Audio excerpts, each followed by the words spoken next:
right, 2-minute countdown until we start the seminar. Okay.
All right, so the time has hit 7:30 p.m. here in Japan, and we'll begin the seminar. I see a lot of familiar faces who come to a lot of our seminars, including our startup and venture community seminars, and a lot of new faces here today as well.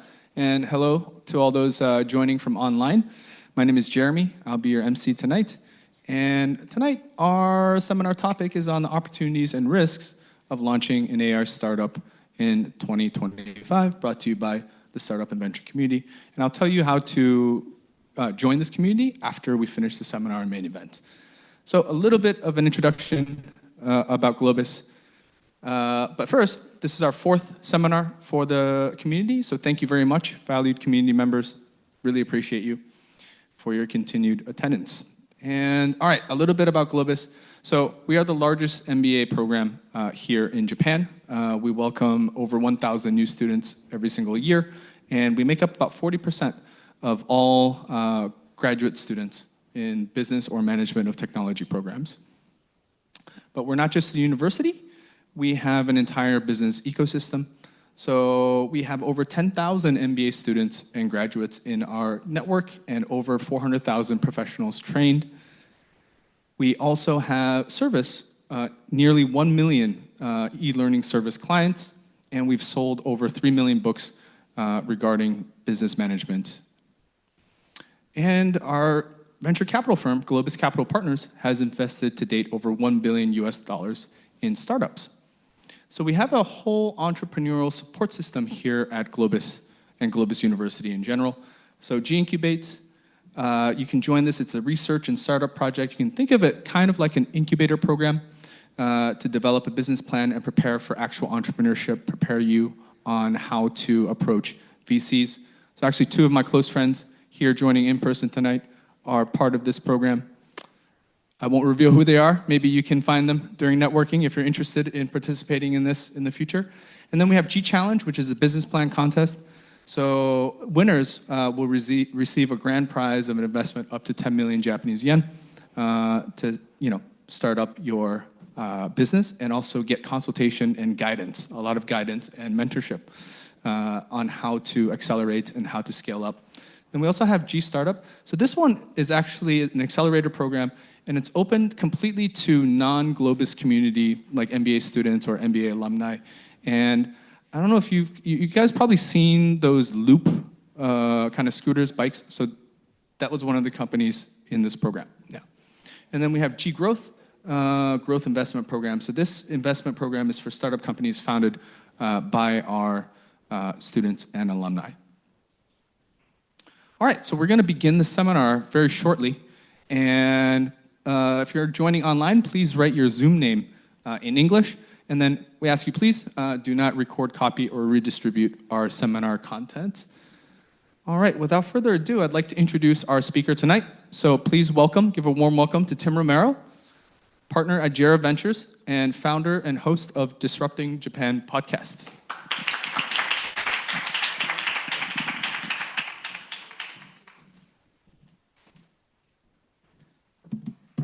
All right. So today we're going to talk about how to build a generative AI startup and some important things to keep in mind if you actually decide to do that. Now, Before I tell you what we're going to cover, I want to kind of tell you what we are explicitly not going to cover. So first, we're not going to talk about the transformative nature of AI in general, the explosive growth of the market. There's already way too much chatter about that, and I assume if you're even thinking about starting an AI startup, you already know it. Second, I'm not going to offer general advice about starting and growing startups, although this is a topic that's very close to my heart. I want to focus on what it can add the most value to you in this particular seminar. If you want to talk about general startup advice, talk to me later. I'll point you in the right direction, or ask questions afterwards or during the panel discussion. We'll begin today by talking about 4 common exit and growth strategies. This is a bit unusual. I don't normally recommend that seed or pre-seed companies focus too much of theirs on exit strategy, but these are not normal times. With generative AI, you need to plan your end game from the very beginning. And we'll spend the bulk of our time talking about actually building your AI startup. We'll cover some key strategic considerations and also talk about a few of the most promising targets for AI disruption. Does that sound good? Well, before we get to it, why should you listen to me? And that's a totally reasonable question. So I'll explain why you should listen to me, at least, for the next half hour or so. So I've been in Japan for, over 30 years now. I'm currently a partner at JERA Ventures. It's a $300 million corporate venture capital firm that invests in green energy, next generation energy generation technologies. But in my time here, I've started 4 of my own startups. I've sold 2, bankrupted 2, so 50-50. Not too bad as far as startups go. I've done a lot of angel investing. I've taught entrepreneurship and corporate innovation at New York University's Tokyo campus. I've brought foreign startups into Japan as a country manager. I was tapped by TEPCO to come in and help them spin up TEPCO Ventures. I left TEPCO to run Google for Startups Japan, swearing I would never go back to energy CVC. After 4 years at Google, I decided to go back to energy CVC. And because right now what's happening in energy is just fantastically exciting. Oh, and I also run a podcast called Disrupting Japan, where we sit down and we talk with Japanese startup founders and VCs, not so much about their specific company or portfolio, but what it's like to be an innovator in a culture that really prizes conformity and what problems these startups are trying to solve. So, please like and subscribe and all that. Okay, let's get into it. So let's talk about your exit strategy and the possible business models that stem from it. Now, as I mentioned before, this is not the usual way of doing things. At seed stage, founders don't normally need to think too deeply about the exit strategy. If you build a rapidly scaling business that adds value to your customers, M&As, IPOs, both paths remain open to you. And it'll eventually become clear to you which is your best option. It's not something you normally try to optimize for, not at seed anyway. However, these are not normal times. And if you're building a generative AI startup, your exit strategy will greatly influence how you run your business. So the 4 exit and growth models in increasing order of complexity are the Peter Pan, riding the hype, rapid customer growth, and sustainable revenue growth. Now we're going to move really quickly through the Peter Pan and riding the hype since they don't really require growth at all. And honestly, only sustainable revenue growth needs a path to profitability. So we'll be spending by far the most time on that one because sustainable revenue growth, it's the most flexible, it's the most complex, and in most cases, it'll give you the greatest chance for success. Now, as a founder, you need to understand your options and consciously make a choice of what your goal is. And on the other hand, if you're thinking of joining a startup, you need to make sure that you're 100% aligned with the strategy that startup's actually executing. not just the one they're saying they're executing. Now, before we get into the details, I need to point out that even if you fully embrace the potential of AI and its transformative nature, the VC market has never seen anything like this level of hype and focus. We are already way beyond what we saw during the dot-com era. So just how hot is the AI market right now? Well, it's stupidly hot. Right now, these graphs come from Andreessen Horowitz, and right now between 60 and 70% of all VC investment is flowing into AI startups. In fact, if you remove the AI investments, VC investment is actually down sharply. So yeah, these are not normal times. So let's talk about exit and growth strategies. First, the Peter Pan, also known as I'll never grow up.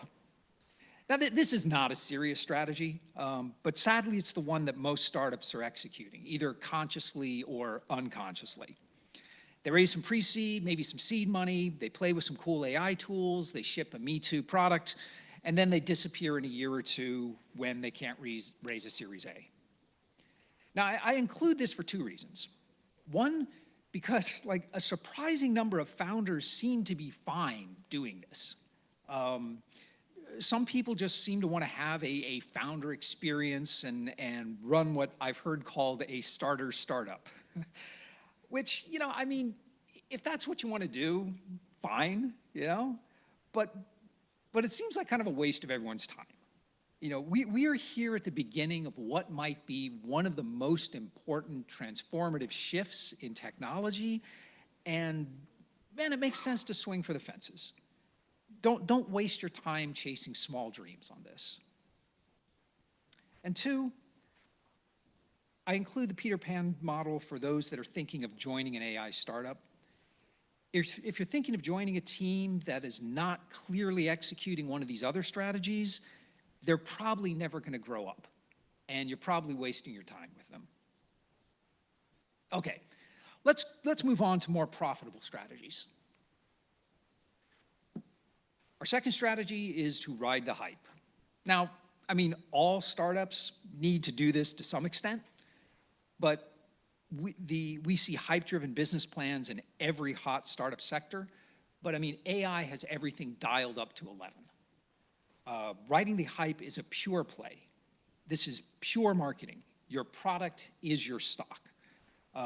It's a very good play for the right kind of team. So what do I mean? We saw Safe Superintelligence raise a pre-seed round at a $5 billion valuation. They got a nice step up to a $30 billion valuation at seed. Thinking Machines just raised $12 billion. OpenAI acquired Johnny Ive's IO for $6.5 billion on the promise that they would eventually build something cool. Now, these are obviously really big numbers, but if you haven't worked in VC or startups for a while, it might not be apparent just how bonkers these numbers really are. So when investors invest in seed startups, they're generally looking for a path to 100 times return. They're not expecting 100 times return, but they need a path to it. Now, even assuming these are somehow special, they're only looking for 50 times return or 30 times return. This is implying a $1 trillion exit, which would make it not only the biggest startup exit in all history, not only twice as big as the biggest startup exit in all history, but twice as big as the next 5 biggest startup exits in history combined. And that's not, keep in mind, this is not a bet on the technology. This is a bet on one particular company. So yeah, things are a little frothy. Now, these valuations are based on the star power of the founders. Now, it's important to note that none of these companies have an actual product or even a prototype yet. So shipping a product is actually a very dangerous step for hype-driven companies, because that's when people are able to compare the hype and the reality. And very often, the reality just doesn't live up to the hype. But anyway, if you are extremely well-known in the industry and you can line up an A-list VC to give you that credibility with other investors and to help you exit when the time comes, this could work for you. You know, ride that hype as far as it'll take you. Generally, however, this is an avenue that's not open to most of us. Riding the hype is important to understand, and we're going to come back to it later. Okay, now we're getting to the good stuff. Our third strategy is rapid customer growth, profitability be damned. Simply put, this involves focusing all of your efforts into acquiring a lot of paying customers as quickly as possible without worrying too much about being profitable in the long term. Now, this strategy can be extremely successful, but you need to keep in mind that not all customers are created equal. You need a particular type of customer to make this work. So let's look at the on-again, off-again acquisition of Windsurf by OpenAI, for an example. So why was OpenAI willing to pay $3 billion for this company, and why didn't Google want the company, preferring to pay $2.4 billion to license the tech and then just hire away the executive team and the top technical team? So if you don't know, Windsurf is a coding assistant. It uses AI to help write, edit, and test code. Now, Windsurf's actually number 2 in the market. Cursor has higher growth, higher revenues, and a much larger market share. But Windsurf was an attractive option for OpenAI. So what did OpenAI want with Windsurf? The platform itself has some value, of course, but OpenAI wanted the data from the users, not the users themselves. So OpenAI has 400 million active users. Windsurf's 100,000 or so. It's a rounding error. The real value Windsurf offered OpenAI is the integration with the developers' workflows and the rich training data that gave them access to. They could see not only the prompts in the generated code, but they could see how that code gets edited, what gets thrown away, how it gets refined. That information is invaluable. Now, Microsoft already has this with Copilot, but OpenAI does not. Google has access to the workflow of a large number of developers, but they seemingly don't have the AI integration and toolings in place to take advantage of it. So it makes sense for them to hire away the team. Now, Cognition is now in the mix, offering to buy the remainder, what's left of Windsurf. I'm unclear exactly what they plan to do with it. In fact, it's kind of funny. This particular example, I've had to rewrite 3 times in the last 4 or 5 days, because this story just keeps changing so quickly. So rapid customer growth only works for the right kind of customers. It won't matter how many people download your app, use your chatbot, but if it gives you visibility into real-world workflow, or if it's something that enables access to a new type of training data, that has tremendous value. Fourth, and finally, sustainable revenue growth. Now, fundamentally, this strategy is just building a regular startup that happens to be based on AI. And for the rest of the presentation, we'll be talking mostly about executing this model. Now, clearly, there's a lot of overlap between the rapid customer growth and sustainable revenue growth models. And there's really only 2 key differences between the 2 of them. So for sustainable revenue growth, you have to, first, you have to have eventually you need a path to long-term profitability. And second, you don't really need to have access to new types of training data for foundation models. But let's talk a little about growth. When we talk about growth for an AI startup, we're talking about massive growth. And not just the top 1% of Gen AI startups that grab the headlines and that everyone knows. So these graphs come from research done, again, by Andreessen Horowitz. And after the first year, the median B2B generative AI startup is doing about $2 million in ARR. The median B2C is doing about 4. And if you look at the top quartile, this is about $5 million and $9 million respectively in ARR. Now, this is a lot of growth, but it's what you need to be shooting for. Your competition is growing at this level. You need to do better. It's also important to notice that the gap between the average and the top quartile is increasing. So it's looking like there's going to be a lot of winner-take-all markets in AI. All right. We've gone over the different growth and exit models. It's time to build your AI startup.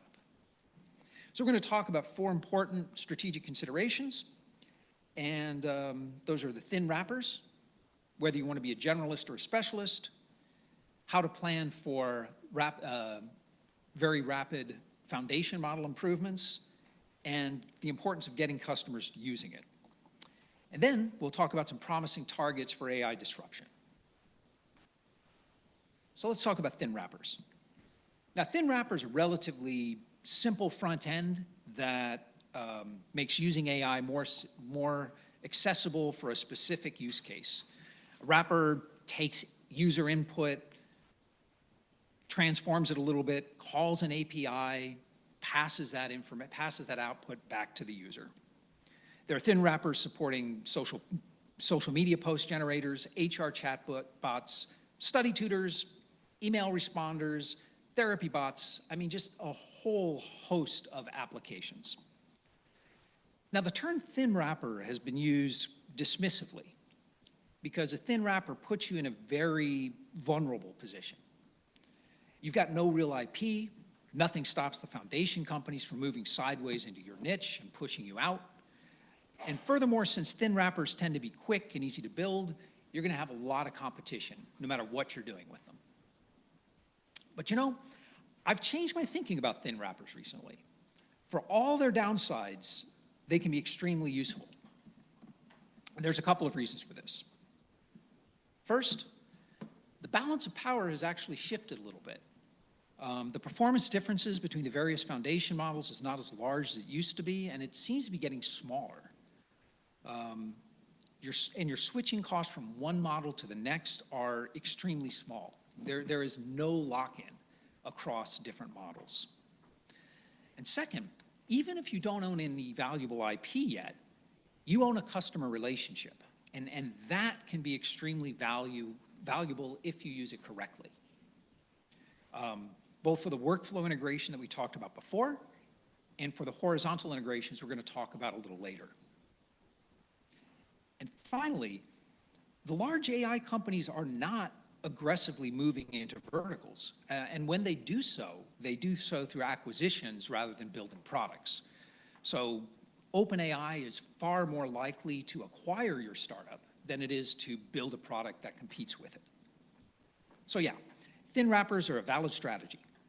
But there's one critical thing you need to keep in mind, and that it's that these are an entry strategy. You're going to need to fatten up your wrapper really quickly.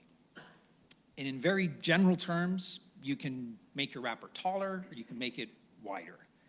You can make a wrapper taller by adding functions that better help users accomplish the task at hand.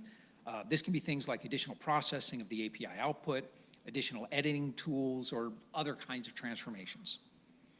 Alternatively, or additionally, you can make your wrapper wider by integrating horizontally into the team workflow.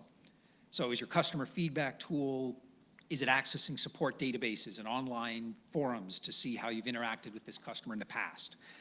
Can approval requirements be integrated into the generation tool? You know, that kind of thing. The next thing you want to think about is, do you want to be a generalist or do you want to be a specialist?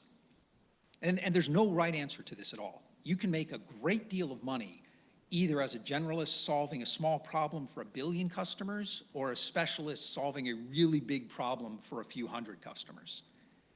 And in the world of AI, where like everyone is talking about potential users in the numbers of hundreds of millions or billions, it's easy to forget this. And yeah, if you're going for rapid customer growth, it's better to go a little wide. However, if your goal is a sustainable revenue growth, you've got a lot more flexibility. So for example, I'm in the energy industry. If you have 50 transmission system operators who are using your solution, you are basically the industry standard. If you've got 100 airlines using your software, you are considered a force in that industry. So while there's no general answer to the generalist versus specialist question, there's usually going to be a correct answer for your particular product and your particular team. Generally, I advise if you can specialize, you should specialize. So for example, if you've got deep insight into customer needs or existing relationships, focusing on that market will give you an advantage. The same is true as if you can integrate into industry-specific but poorly documented APIs. Now keep in mind that specialist markets can also be huge. So for example, coding assistance is general, but test-driven development in Java, Python, and Go is specialized. So, I don't know, conversion from COBOL and Fortran to modern languages in finance. Specialized, but absolutely huge. The key to make specialization work is having a real edge and a real insight into the market needs, and not just a story. And we'll talk about this a bit more when we go through the potential targets for AI disruption. In other cases, you want to be a generalist. Of course, there's not really a clear line between generalists and specialists. It's all shades of gray. If you want to be pedantic, you could argue that anything other than the foundation models themselves is a specialization. But generalists have a lot more potential users, and they have the potential to reach scale very quickly. But in practice, this is hard to pull off unless you're early to the market. So my two pieces of advice to budding generalists out there is first to make sure you've got a clear advantage in the market, either in the product itself or in your go-to-market strategy. And if you're defining your advantage using words like better or easy to use, you probably don't really have an advantage, and you should give it a lot more thought. My second piece of advice is to always have an answer to what comes next. So specialists when they start to get traction, they usually have a pretty clear path on deeper integration, accelerated growth. The path for generalists tends to be a little less clear, so you'll need to give that a lot of thought in advance. So it's just like you need to plan on fattening up your thin wrapper, you need to have a clear plan on how you're going to expand your generalist product once it starts to get traction. Third, let's talk about what happens when foundation models improve. So one of the best ways I've found to know if an AI startup has a sustainable business model is to consider what would happen if the foundation model performance suddenly became twice as good. Would such a change make your product, and by your product I mean the part of it that you own, the part on this side of the API, would it make your customers willing to pay more for your product or less? So ideally, you want generative AI to be the weak link in your value chain. So that means that your customers value your particular workflow, your industry knowledge, your task level integrations, whatever. That's what they value. When the foundation models improve, they will value your product more. Now, on the other hand, if your value adds in automatically refining user prompts or small improvements to the API output, it's quite likely that improvements to the model are going to make your product less important. You'll be adding less value to your customers. And by the way, later we'll talk about how this highlights opportunities in hybrid models that combine more proven, predictable AI approaches with generative AI. So if you're trying to build a sustainable business, you also need to plan for the possibility of a doubling or tripling of your API costs. Now, this may seem like an odd thing to say. The whole industry is constantly talking about how inference costs are coming down, and they're coming down fast, and yeah, that's true. They are coming down, but current prices are heavily subsidized by VC money and by fierce competition. So it's okay for these companies to lose money now, but it's very, very likely that prices are going to increase as soon as growth begins to stall or when the market begins to consolidate around one or two, around a clear winner. So, make sure you've got a plan to respond and make sure you're adding enough value that you can absorb that kind of a price increase. My final piece of advice is to get real customers using and actually paying for your offering as soon as you possibly can. Now, obviously, this is really important advice for all startups, but it's especially critical for generative AI startups for two reasons. First, VCs are drowning in AI-generated pitch decks from AI startups claiming to be disrupting, some industry or another. So VCs have to develop quick filters to get through this.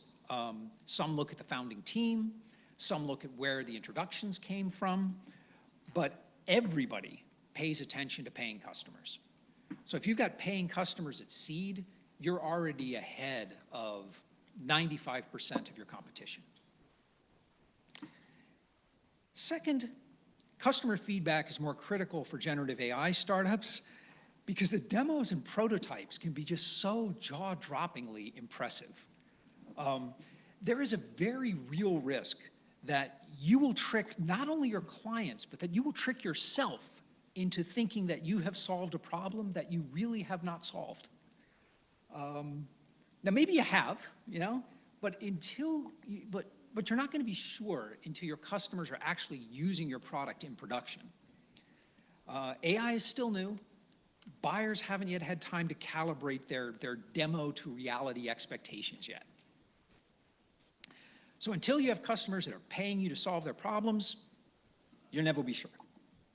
Now, of course, once customers start paying you, and then they continue paying you month after month, and they start recommending you to other people, well, then you might really be riding a rocket ship. Okay, let's talk about some 5 promising targets for generative AI disruption. Now, this is not even a remotely exhaustive list. It's just to give us all a few ideas for some discussions and maybe some brainstorming later. And the fact that these targets are so obvious to me might well mean that the best startup idea for you is something different. Something that you've got some special insight on that isn't obvious to the rest of the world. So first, number 1, legal tech. I have no doubt that over the next 10 years, AI is going to transform the legal industry just as fundamentally as the spreadsheet transformed the accounting industry in the 80s. And for those of you who are too young to remember that, which looks like most of the room, there used to be a thing called bookkeepers, and their job was just to add up columns of numbers. And the big accounting firms, you went in, you worked as a bookkeeper for a couple of years, and then you became an accountant. Spreadsheets just eliminated that whole class of profession. It also eliminated the career ladder. It also eliminated the billing model for these companies. So the big accounting companies had to reinvent themselves as consulting companies. Legal faces the same problem today. These big partnerships, you go in as a junior associate, you spend 3 years doing contract review and pulling documents and stuff that AI can do really well. It's going to destroy the whole career path, and it's going to cause a lot of legal firms to figure out how they can reinvent themselves. See, laws and contracts, they play into LLM strengths. They're text-based, they're highly contextual, they're filled with specialized jargon, and the labor cost to work with them are exceptionally high. Consumer-facing legal tech is going to transform the way all of us interact with the law. In fact, I think in the future, AI could well be the primary interface normal citizens use to interact with the law. However, selling to law firms is not easy. They've got unique infrastructure and workflow, and they do not tend to be early adopters. It's also important to keep in mind that their existing vendors are not standing still. Companies like Thomson Reuters, who've been in legal tech for decades, are actively adding AI features to their offerings. So make sure you're bringing something new.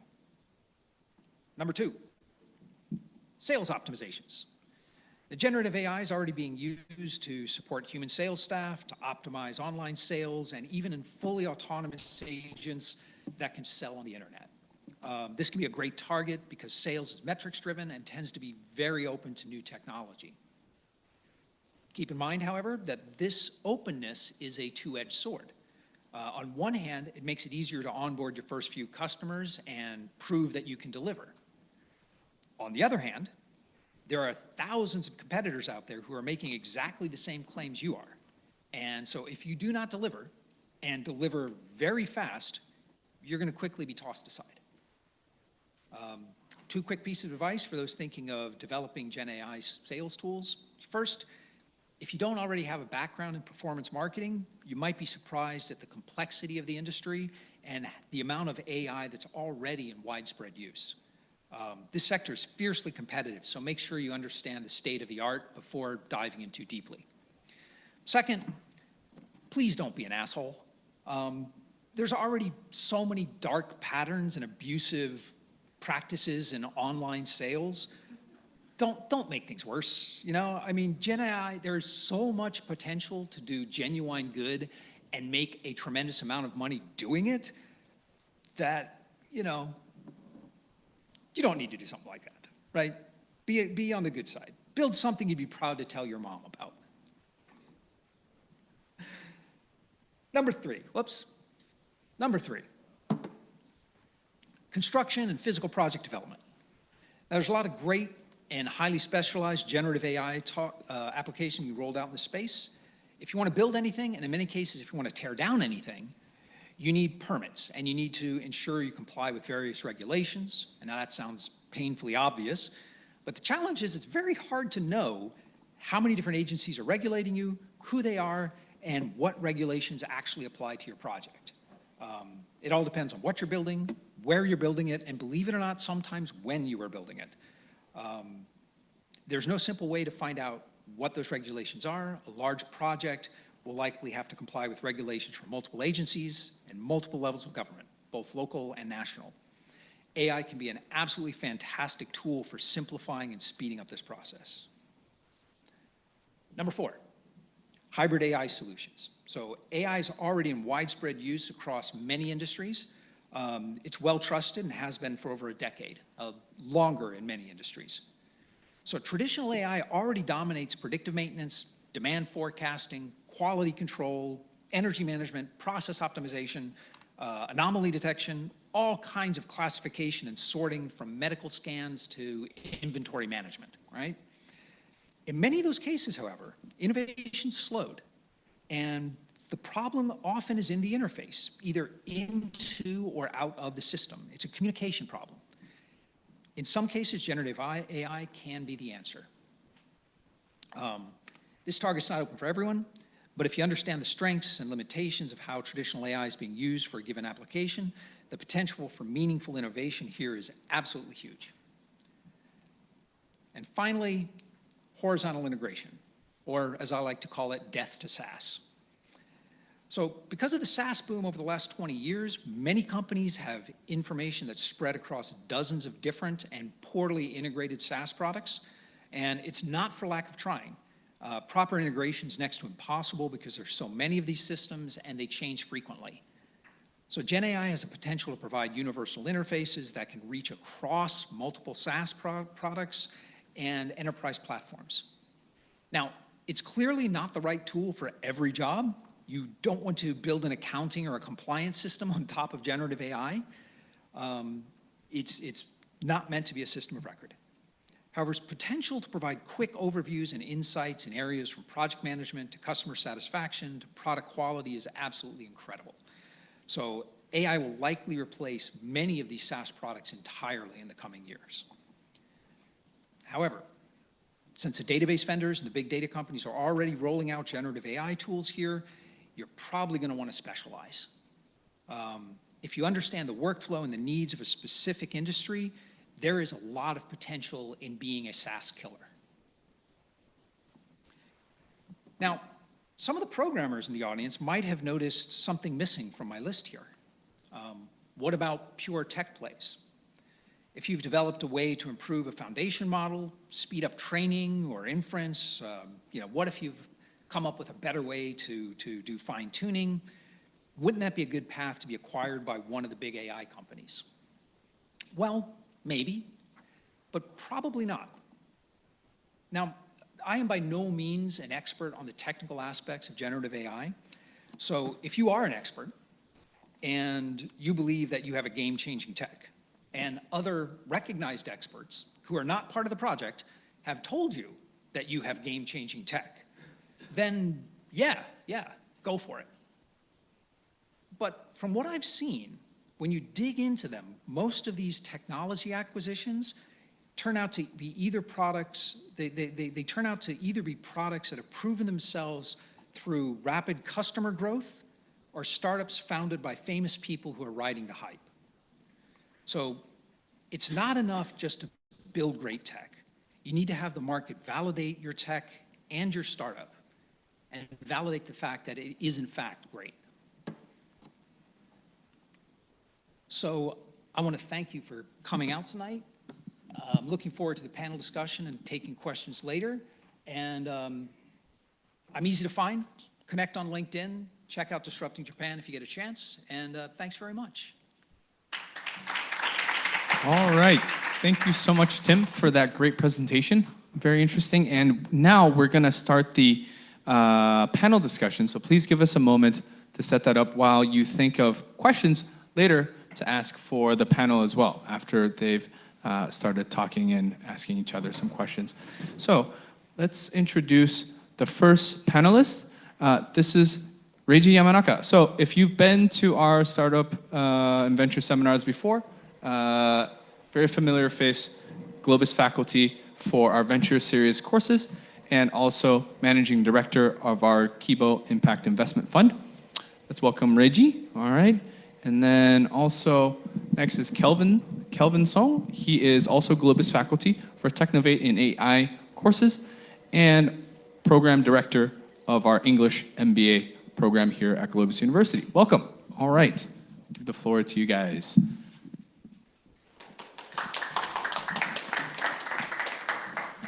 Okay, thank you. Thank you everyone for joining. And I'd like to thank online participants. There are about 140 online participants here. So thank you for coming here. And thank you very much, Tim, for, it is our privilege to have you here in GLOBIS. Thank you. No, thanks for inviting me. I always enjoy doing these. And thank you for giving me the sticker of Disrupting Japan. I'm a big fan of this program. Thank you. Thank you. Thanks for listening. Kelvin, thank you. Would you like to introduce yourself quickly? I know that you have a deep technology background. All right. Yeah, it's really nice to see everyone here. Some of my students over here as well, and probably online as well. My name is Kelvin. I'm from Singapore, but I've been living in Japan for the past 17 years.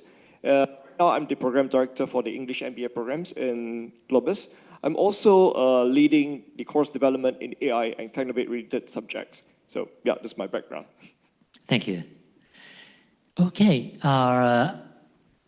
Tim, your presentation was so insightful. Thank you very much.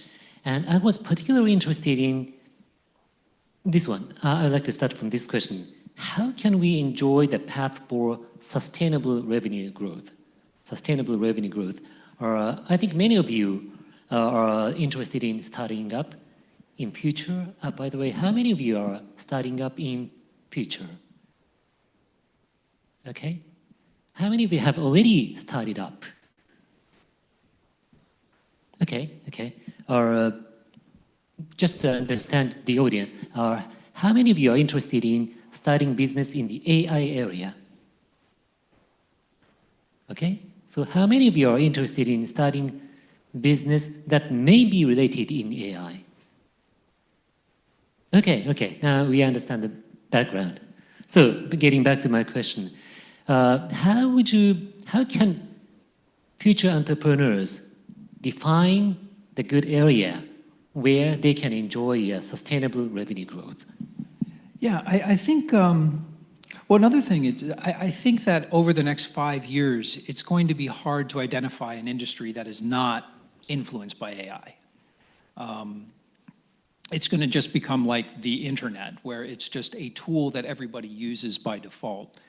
So I think the key to identifying a market, and I talked a lot about them in the examples I gave, but in general, you're looking for something that you don't need precise answers, because it can't be trusted to give precise answers. And that involves synthesizing a huge amount of information. So that's why legal tech is good. That's why a lot of applications in marketing and sentiment analysis is really good. But it's fundamentally, when you're starting any company, you're looking at solving a problem. It might turn out that once you start, designing your AI startup, when you're talking to customers, you might find out that the AI is actually providing a very small part of the value. It turns out to be one tool you use. I see. So you need to focus on the problem solving for customers. Yeah. What is the problem you're solving? How are you making people's lives better? I see. Kelvin, I'll ask the same question to you. What is the key to sustainable revenue growth? You are teaching the course of the data science and AI, and I'm curious about your insight about this. Yeah, first of all, I'd like to touch on what Tim mentioned about preciseness, because generative AI is essentially not precise. What you get from generative AI will always change. So if you have something that you need precision, then you probably have to go back to the traditional way of doing engineering or software engineering, which is traditional, what we call expert systems, if-else programming. So that is why, when Tim mentioned about the hybrid AI solutions, combining the traditional way of doing AI versus predictive AI and generative AI, I see a lot of potential in combining all these three areas. And when it comes to thinking about AI, not all the AI solutions need to be are created equal. And what I mean is that, depending on the solution, it requires different level of accuracy and precision. For example, if you're creating something like a recommendation engine, I'm talking about predictive AI in this case. If you're thinking about recommendation engine, it does not need to have a high level of accuracy.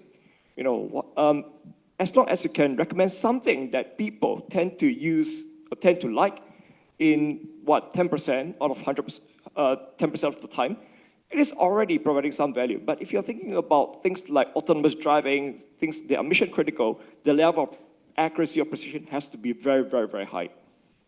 So I think some of these things are the things that you should be considering as you think of different solutions for different problems. Okay, thank you. I'd like to move on to the next question. Many of you are interested in starting up that may be related to AI. So what would be your advice to how can AI help? How can AI help to startups in general? Not only AI-focused startups, but startups in general. How can AI help their management? Would you like to start? Yeah, no, my background is actually from software engineering.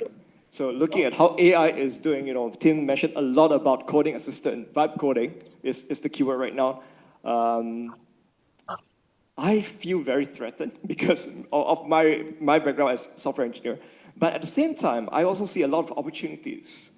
Like nowadays, anyone would be able to create apps very, very easily by just using natural language. So in the past, you probably need to take tens of hours, hundreds of hours, months or years to create the apps. Now you can do it in a matter of minutes or even hours. It's really amazing. It's really amazing. And you do not need to have a strong technical background in order to create apps. So what that means is that, in order to create startups, you probably need to do, MVP, minimum viable products. So that is prototyping, right? You can easily do it using vibe coding. Very easy to create prototypes. But on the other hand, if you want to, after you have created the prototype, if you want to make it into a production quality product, I think my personal view is that you still need to have engineering skills. Because if you're just using vibe coding, you do not know what the AI is creating, it can be very dangerous in terms of security. One example that Tim mentioned was Cursor. So he mentioned Cursor as the #1 share in vibe coding. Just 1 week ago, for those of you who are following the news, 1 week ago, There was a problem with Cursor in which some users downloaded an extension unwillingly and unknowingly, and that extension turns out to be a Trojan horse that can actually invade into the developer's environment and is stored quite a huge chunk of, I think $500 million of crypto was being stolen from the developers. Yeah. So this is how dangerous vibe coding is, because if you do not understand what is going on with the code that is generated by the AI, it can be very, very dangerous. All right, so yeah, this is it's a long answer to a question, but the point is, it's very easy to do prototyping. No, I agree with that. I think that's a very good general rule. You know, I spent a number of years doing software development myself, and you know, it's AI tools tend to be AI tools without significant tooling around them anyway. They tend to be very good at rough approximations. They're incredible at building prototypes and demos. They're incredible at doing like first pass market research, trying to figure out who's spoken on things, what the state of the art is. But two things that I kind of always keep in mind about AI and kind of nurture my inner skeptic on this. So first is, I mean, I use Perplexity, I use ChatGPT extensively, daily. And when I ask it things I don't know much about, I'm always amazed at how much it knows. But when I ask it about things that I know a great deal about, it's far less impressive, and it makes mistakes. So, you know, it's a first pass. And the other thing, the reason I'm skeptical about some of the claims on the coding productivity is, you know, I think it was Microsoft announced there was like 25% of all new code is AI generated, and I'm sure that number will stand up in court. But when you look at data available from people who aren't trying to sell you AI, you don't see like open source projects having their backlogs, you know, completed. You don't have these bugs. And so out there where you can see it, you don't see evidence that this is a transformative tool. Well, it is a transformative tool, but it might be transformative in the same way that IDEs were transformative. You know, the IDE gave developers, you know, 5x productivity. And Gen AI could do that, but you need to be skeptical of the output. So for anything that you need kind of a rough, quick take on, AI is amazing for. Thank you. Thank you. So we are very hopeful about AI, but we also need to be very, careful about how to use it. What is a key skill for future entrepreneurs in taking advantage of AI while avoiding the pitfall? How can we avoid that? Yeah, I think it's, you need to kind of keep your, you know, don't believe your own hype. That is the most dangerous thing that can happen in any industry. And like when I'm talking to founders, sometimes it's hard to know whether they're just pitching or whether they're the true believers. So, I mean, you never want to lie in a presentation. You can bullshit, but don't lie. There's a fine difference between the two. I mean, you know, but you need to just keep in mind that it's not magic. Occasionally ask ChatGPT or Anthropic or your tool of choice, ask it about something you know a lot about, and that's always really sobering. So it just, you have to keep reminding yourself what these limitations are. Just because even when, it's like an optical illusion for the mind. So you can, any type of optical illusion, you can know logically what it is, right? But you can't help but see it, right? It just, our brains are wired to it. We can't outthink ourselves. And I think large language models kind of push the same buttons, where even if like we know logically these are the limitations, it's really hard. You can't help but be impressed. So just you have to consciously check and double check that instinct. Thank you. We needed some kind of critical thinking for the innovation. Kelvin, same question to you. Yeah, Reiji, you mentioned critical thinking, which I think is very, very important. Because if you go into understanding how large language models work, it is basically an autocomplete technology, right? So it predicts the next word, and then the next word, and then the next word, based on the words that you give to the large language models. So what that means is that if you give it something that is general, it will give you something that is general as well. You know, it basically works using conditional probability. So depending on the conditions that you give, this is the output that you're going to get. So in order to get a good output, you have to provide a good question. So how do you provide a good question? It depends on critical thinking, and also depends on the domain knowledge. A person who has a lot of domain knowledge. So Tim mentioned that, you know, if you are an expert in a particular subject, you can actually get better output of what you get from generative AI compared to just a normal person using generative AI. You know, so yeah, so understanding the questions, and also have the ability to identify what a good answer is from the generative AI. So it goes back to the same skills. You need to have critical thinking, you need to have the domain knowledge. If not, you will not be able to even identify, you know, whether this is true, this is false, or this is bad from the AI. Yeah, this is what I think. Is that something that I can learn if I take your class? This is the reason why we teach in GLOBIS. I think, you know, if you want to get better answers about marketing from generative AI, you need to understand marketing. Yeah. You know, same thing. You know, yeah. So, in my perspective, no, you can say that I'm biased because I'm the MBA director, but I still think that MBA is very, very important. Yeah, thank you. Now, Kelvin, I'm sure that you have several questions to Tim. Yeah. Would you like to? Right, yeah, Tim, yeah, I'm curious because you've been living in Japan for the past 30 years. And so I'm curious how do you see the landscape of AI startups in Japan and also investments in Japan? So I think Japan is pretty far behind in AI right now. I mean, not only in terms of dollar investing, but I'm not so much worried about that particular metric, but I see practical applications in Japan being rolled out much, much more slowly. And it's a shame. I'm not sure why. I wish I had a happier answer to give you.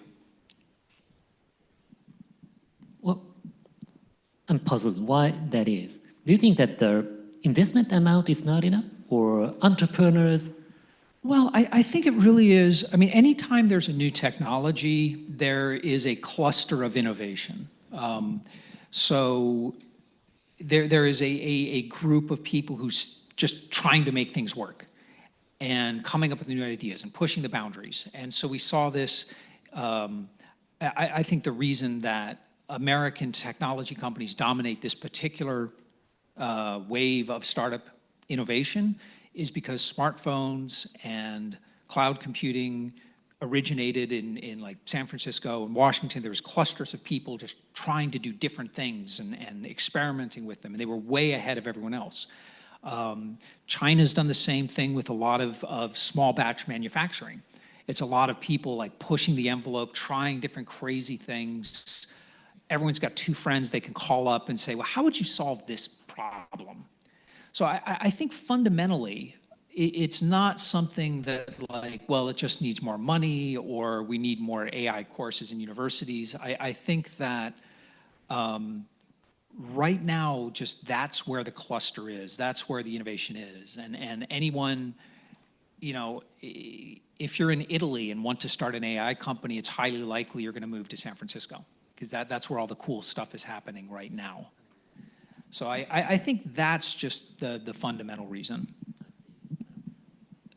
Do you see any strategy for Japanese startups to be differentiated from America and differentiated from China as well? For AI?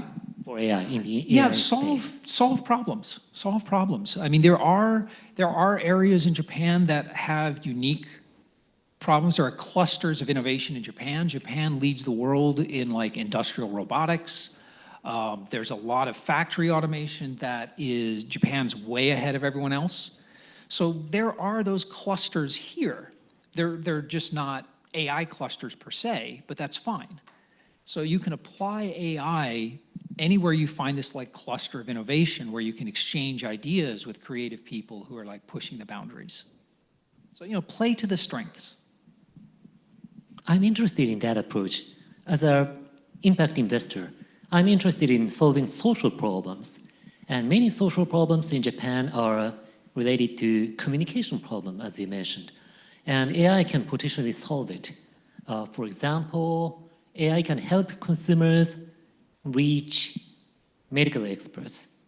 AI can help consumers or citizens to reach the government information. All of them are suffering from labor shortage and they are not very friendly to work with many citizens, but AI can help the interface. So focus on the deep problems and solving it by AI. I'm interested in that area. I think that is a good area for AI, especially in, like I mentioned, permitting and legal tech. So I think that eventually we'll see AI models like licensed to answer certain legal questions, within a limited scope. And then, citizens could just say, is this rent contract standard? What's not normal about this? Is it okay to sign it? And it would say, well, these two clauses aren't normal. Or I think that is an incredible use of AI and one that will happen eventually. I think it's deprioritized now, not because it's not socially important, but because it's not as profitable as many of these other applications. But yeah, I think that type of communication and societal, making society run better, I think there's huge potential for it. Yeah, probably this is also a question for Reiji because you talked about social impact investment because Japan is the #1 aging population in the world, right? And all the other countries are going to, have aging population like Japan. So if we talk about aging population, there will be a lot of opportunities in healthcare, I suppose. And at the same time, it's not only aging population, but we got declining population. Every hour, we are losing 100 people in Japan every hour. So there's more than one person every minute. That's how serious this problem is. So this is probably a very naive thought, but I thought that if we can solve the problem in Japan, maybe we can expand this kind of problem for the world as well, because other countries are going to face the same problem. So I'm just, I just want to get your thought on this. No, I agree. I think that it's a huge opportunity for Japan, and I've been kind of watching that space for a while. No one's really kind of cracked the code yet, and I think part of the issue with using technology and startups to address some of the problems with aging and elderly is there's a certain amount of altruism required in solving these problems that doesn't always align with the motivations of venture capital. So sometimes it's hard to navigate that. But as a whole, I think you're spot on. Japan is a decade ahead of Europe and 20 years ahead of China, and the whole world will be facing similar problems. So it is a tremendous opportunity to figure it out and to get things right and to drive real innovations. And I think large language models could really have a big role to play in that, because so much of it is communication. And I think I don't think that AI will ever replace human companionship or anything like that. But I think, and I've seen this on Reddit when people are talking about it, people form parasocial relationships with AI. But I think it is equivalent to pets, right? So if you've got a dog, all right, it doesn't really have human emotions, really, but we all kind of pretend it does, and we know we're pretending, but it works, right? And so I think there's that level of companionship is something AI could do. Thank you. I'm a big fan of Doraemon. And I really want to invest if there is a Doraemon for senior citizens in Japan. Okay? Physical AI that can be very friendly and that can solve various problems for our senior citizens. The Doraemon could connect the senior citizens with various internet world, EC, and so on. So that's my dream. Yeah, I'm always interested in solving serious social problems, but I also want to talk a little bit about entertainment. Entertainment, animation, manga, those are one of the strengths of Japanese industries, right? So how do you see the opportunity between AI and entertainment industry? Are there any opportunities around there? Well, what I've seen so far has not been pleasant. No, it's going to transform it. I wrote an article last year on advice for musicians who are competing against AI-generated music. And I won't repeat it here, but I think we're definitely in a transition period where there is a tremendous amount of AI content being generated. It's very poor quality. But even when quality gets better, it won't get better in a certain way. AI is incredibly good at producing the structure and the affect of a particular work, but it can't really create something, moving or new or novel. The problem is that for artists, before you can create good art, you've got to spend a few years creating bad art, right? It takes a long time to learn these skills. And right now, AI is already better than most of the bad artists. So 10 years ago, you could, play your crappy little song or, show your crappy little drawing, and it was still way better than most people could do, and like you would get encouragement for doing that. And, you could be paid for doing that, right? So with that career ladder going away, just like the bookkeepers having the ladder locked out from them, and the lawyers, these junior associates who are about to lose that career ladder, I'm actually kind of worried that the artists of the future don't have that ladder. They don't have a way to spend years being validated for producing bad art before they're good enough to produce good art. And it's something I'm actually, I'm kind of concerned about. I'm not an expert in manga, in anime, in Japanese art, but I'm a huge fan of them, and I know that a lot of anime, they are handwritten by animators, they're hand drawn by animators. So maybe AI can help us produce more of this Japanese content which can expand to the world. Yeah, this is my take on that. Thank you. We will soon move on to the question and answer, but before that, I have a final question to you. How will AI change the dynamics among big corporations, investors, and startups? This triangle, big companies, startups, and investors. How does AI impact those triangles? I'd like to start from Kelvin. Kelvin, by the way, used to work for big corporations. Yeah. And now, how do you see the opportunity? How do you see the change? Yeah, as I mentioned, I think, previously, in order to create something big, going back to engineering, which I came from, in order to create something, in order manufacturing something, you need to have the manpower, you need to have the ability to do this. But I see a lot of things can be now outsourced to AI. So I think manufacturing and engineering would be much easier. So with that aspect, I do see that probably the smaller companies would have the ability and the speed and the resource in terms of AI to be able to challenge, bigger companies. Yeah, this is my simple take on this. I see startup companies will have more power to support and enable the big corporations. Yeah, and on the other hand, I'm not against big corporations, but because of the way we standardize things, because of the way we make things efficient, there are so much standard protocols. It is quite difficult to change, because when we want to change from humans to using AI, we actually have to change the entire workflow.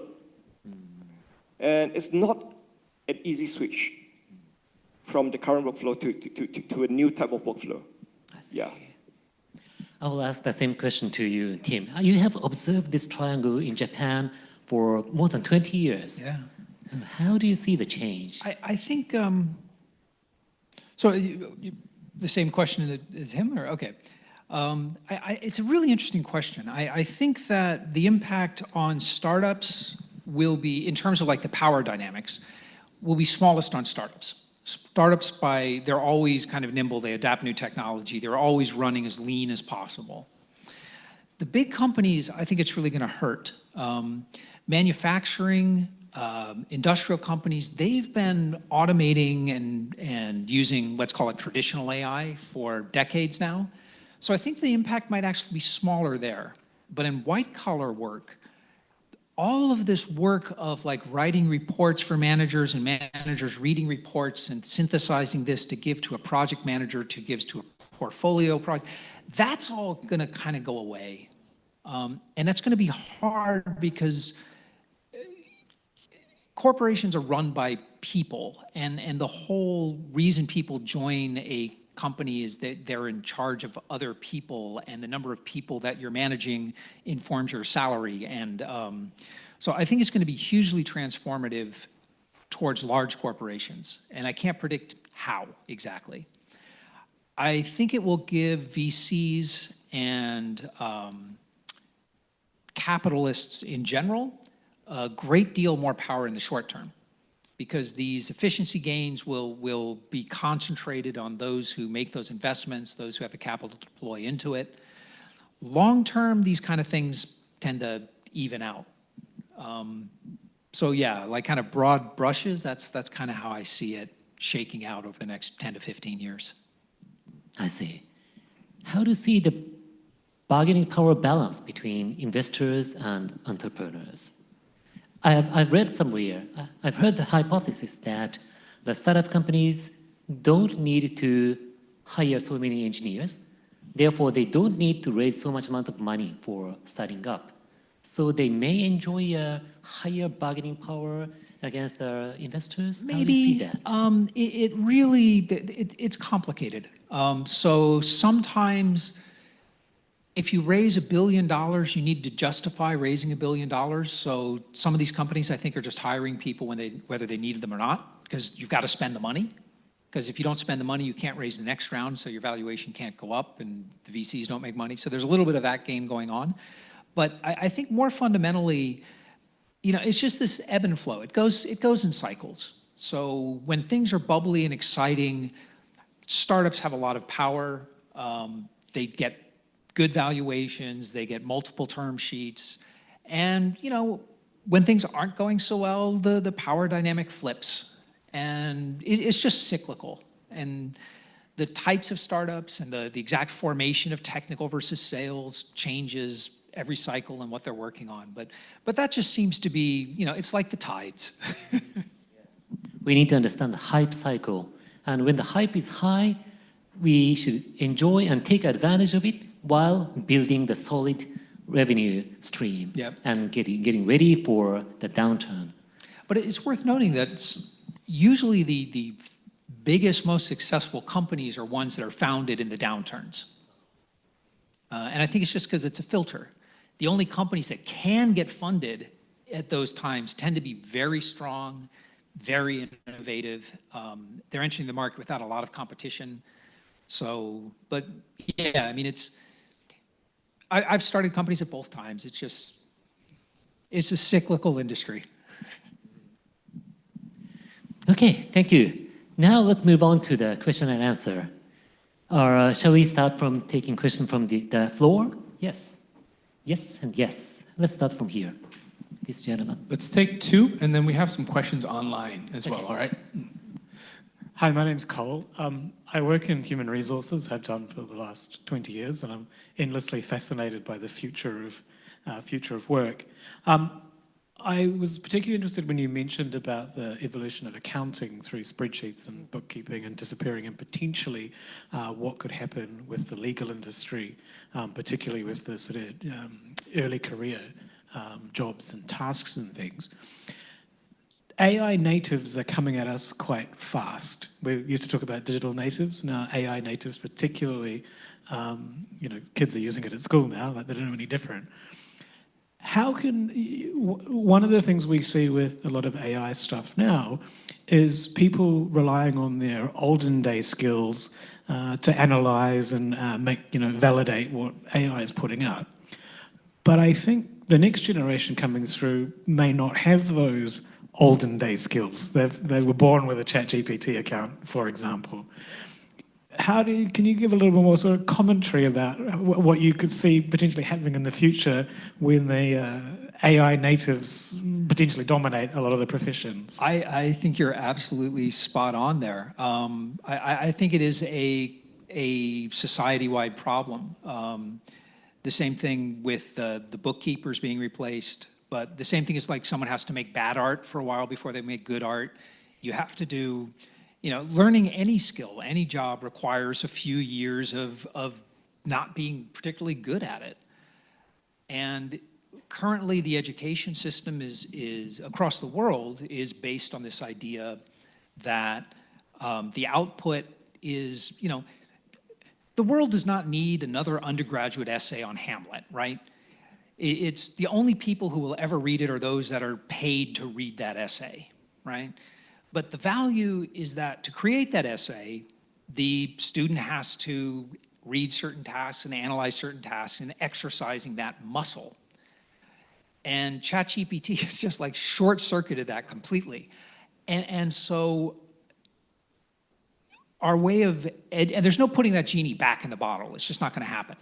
So our approach to education needs to change in such a way that doesn't, suddenly increase the load on our already overworked educators by like 5x, and can take account for this new paradigm. And the sad thing is, the advances in pedagogy and in educational techniques happen on the span of decades, where the advances in technology are happening in the span of months. So I agree. I think this is going to be a problem society is going to wrestle with in about, 10 years.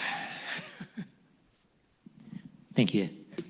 Let's move on to the next question. Let's take one more. Yeah, who is next Yes, here? please. And then we'll go to an online question. Thank you. It's funny that you asked your question because at the moment I'm actually studying how AI can be used in education and how it can help support students and alleviate some of the pressures that they have, especially in Japan.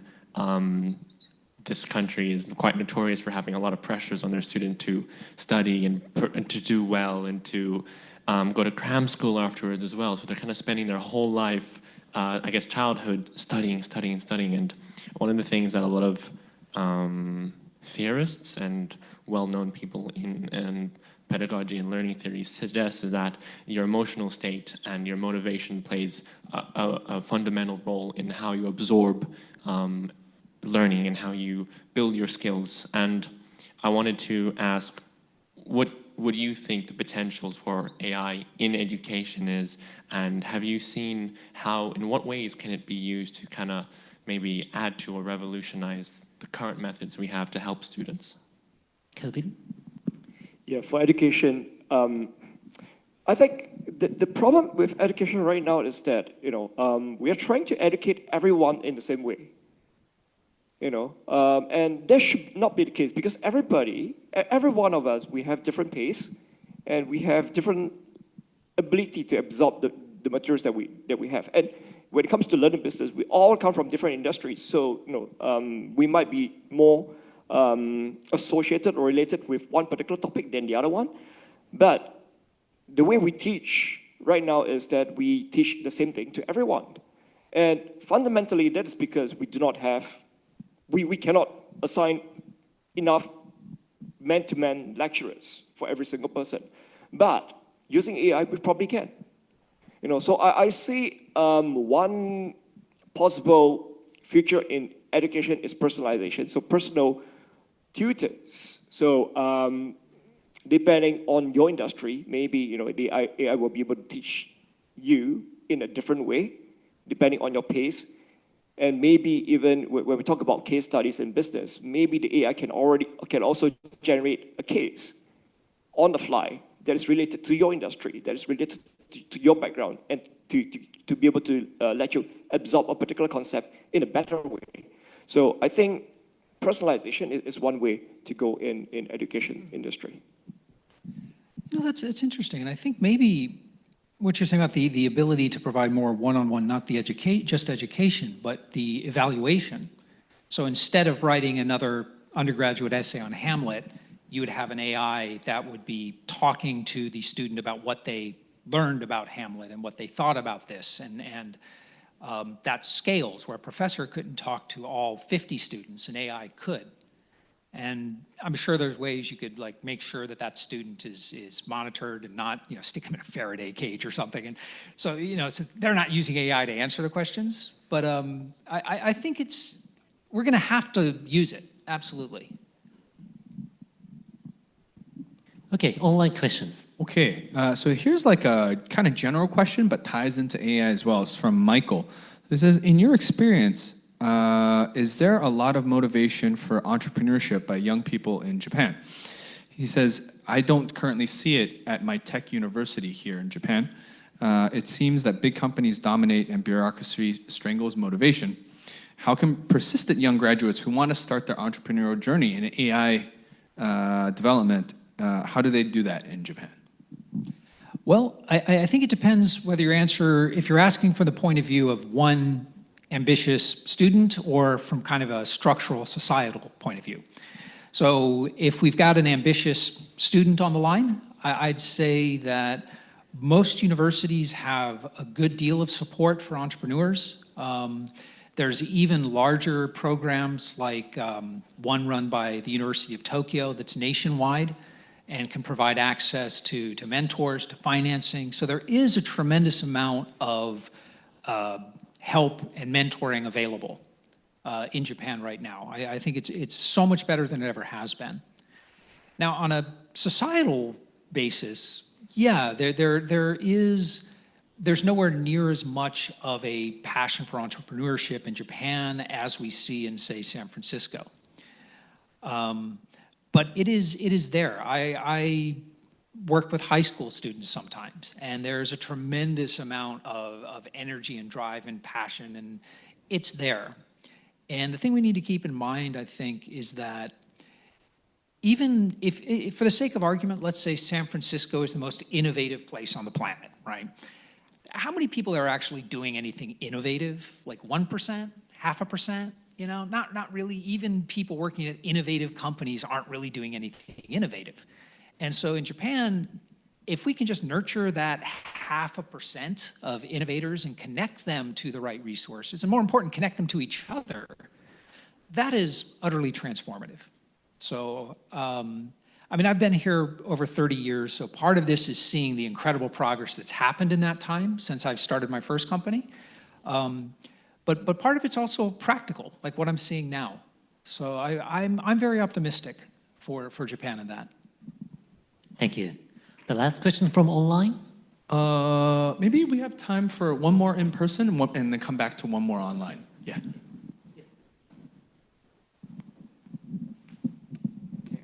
Thank you for the opportunity to ask this question. So me and Kelvin and some of us, we went to China recently, and we saw that, I mean, there were great advancements in that country. And my question is from this perspective, that if you choose to build something with AI and with the growing divide that we see, right now there was a report that says that around 60 to 70% of the world's top researchers are currently in China. And I mean the top AI researchers. So the kind of technology divide that is happening, and if a single country gets that kind of a superiority, and when you build AI startups, do you think that there is going to be a risk in terms of, I mean, data, like where the data goes? Will people be comfortable using a service that you build in Japan, but you use the technology from China or some other country? Is there a data risk as such? Yes, but it's probably not as big as you think it is. So a lot of countries, Japan and the US included, many buyers are very sensitive to where their data is stored. The EU has laws about where data can be stored and transferred. But when you're designing your startup, when you're thinking about what you want to do, where the foundation models are coming from, where the researchers are, it doesn't, unless you're into like security or defense, it really shouldn't really factor deeply into your thinking and your planning. Thank you. Online? Okay, this is the last one. I'm so sad because there's so many good questions coming in from online, but we only have time for one more. So Robin asked my question, since many AI startups now use the same open source foundations, how do you differentiate between a company with a genuine IP moat and one that is just a thin wrapper? What specific evidence of defensibility, in parentheses, patent, do we need to look for beyond the application code itself? Patents won't give you anything. Well, I mean, they'll give you some, but they won't tell you if you've got defensibility. I'd say, like we talked about a bit in the presentation, look at what happens when the models get better. Does that make your hold on the customer stronger or weaker? So if your offering gets stronger, when the models get better, you've got something. If the model getting better threatens your position, then you don't have a moat and you're in danger. So I think that's probably, if you want to ask like one question to focus on, I'd focus on that one. Okay, thank you so much. So that will bring our Q&A session to the end. But, you know, round of applause for all the panelists, Tim, Reiji, and Kelvin. Please stay tuned for another 5 minutes. We have some announcements for everyone. Thank you so much. And most importantly, also how to, you know, join the startup and venture community if you're not part of the community yet and want to participate in some of our events coming up, which we'll share about. So maybe 1 second for the screen to lower so we have the slides back. All right, okay. So,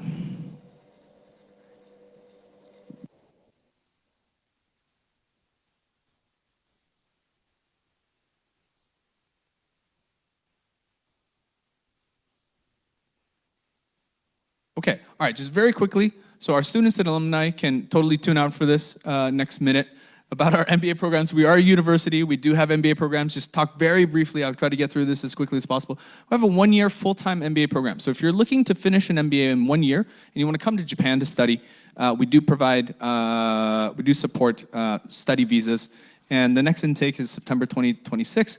We also have a part-time online MBA here. So I work as staff as GLOBIS, and I actually graduated from this program last year in 2024.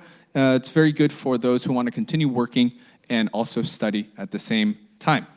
And we also have a nano MBA and pre-MBA. So these are kind of, you can think of a la carte programs, but also they fit into our MBA program because you can actually hold on to MBA level credits should you later on decide to apply for and get accepted and enroll into our 1 or 2 year MBA programs. My colleague Taishi here, for those on campus in person here, he'll be joining the networking later. So if you do have any questions about this, please go ahead and ask him. Actually, Nano MBA uses our own in-house developed AI for AI-boosted evaluation. All right, so you can also experience one of our online trial classes or MBA info sessions. It's part of the survey, but please do us a favor and please fill out the survey. We'd love feedback to continue providing you with top quality events. And also, as I mentioned, you can also use it to sign up for any of our other events upcoming, both online and in person. We have an online trial class on July 23rd in the evening. We have a in-person trial class here at our Tokyo campus, July 29th, and then info session as well. So I'll leave it here for just a moment. Yeah.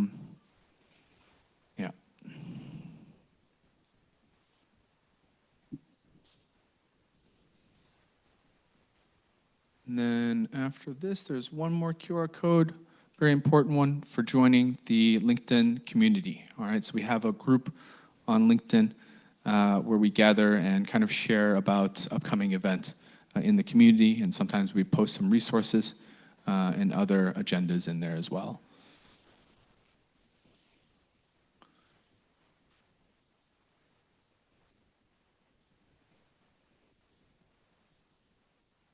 Okay, all right. So this is the QR code if you want to join our community. So Tim is actually in our community group right now.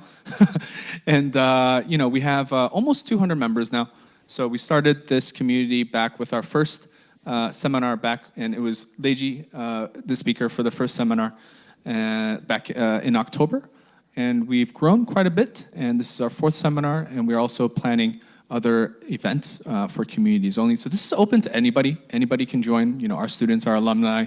If you're not a student, and if you're not an alumni, you can still join. But we do have some specialized events held within the community. Okay, so speaking of events, these are upcoming. So next Friday, actually, we have an in-person community advisory meeting. So if you're here based in Tokyo and you join the community and you want to kind of have a voice and say, okay, let's make suggestions how to better optimize this community, what kind of events you'd like to see, what kind of topics you'd like to hear in future seminars, for example, workshop ideas, things like that, please join. You know, we just kind of talk a little bit for an hour in our classroom here on campus. And then usually, you know, we're going to go to like Nomikai at a nearby spot afterwards and just have a good time and continue networking. So that'll be in our classroom 202. Don't really need to sign up. Just, you know, you can just show up if you're here in the Tokyo area. Similarly, August 29th. So nominally, the last Friday of every month, we're going to have this in-person meeting. And then September 5th, we are going to be having our online community workshop and networking event. All right, September 5th. So these are all Fridays. In case you missed the QR code, it's here. Okay.